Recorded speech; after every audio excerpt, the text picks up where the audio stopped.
मुंबई लोखंड व पोलाद मंडळ कळंबोली येथे तब्बल 41 वर्ष प्रामाणिक कर्तव्यनिष्ठ आणि निस्वार्थ सेवा बजावणारे श्री रमेश शंकर गोडसे भाऊ यांचा सेवानिवृत्त सत्कार सोहळा उत्साहात आणि भावपूर्ण वातावरणात संपन्न झाला। विविध क्षेत्रातील मान्यवर अधिकारी, कर्मचारी, मित्रपरिवार आणि हितचिंतकांच्या उपस्थितीत त्यांच्या उल्लेखनीय सेवेला मानवंदना देण्यात आली। अनेक मान्यवरांनी त्यांच्या कार्याचा गौरव करत भावपूर्ण मनोगत व्यक्त केले। पाहूया या स्मरणीय सोहळ्यातील काही खास क्षण। मूर्ती रमेश शंकर गोडसे साहेब तसेच त्यांच्या सौ पत्नी सविता मॅडम आज सर्वांना ज्ञात आहेच की 30 जून 2026 रोजी श्री गोडसे साहेबांचं या ठिकाणी सेवानिवृत्ती झालेली आहे। त्या निमित्ताने त्यांनी एक समाजाचं ऋण म्हणून या ठिकाणी सत्कार सोहळा आयोजित केलेला आहे।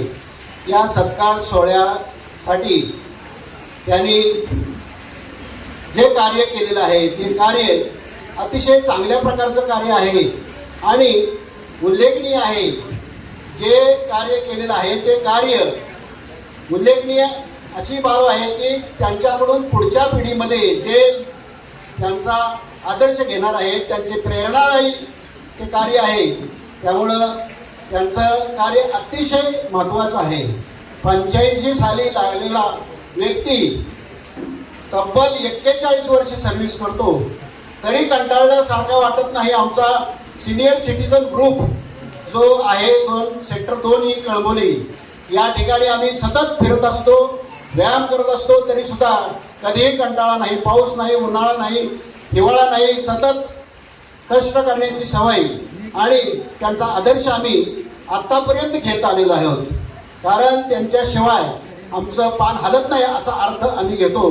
कारण त्यांचं कार्य आमच्या पुढं आदर्श म्हणून आहे।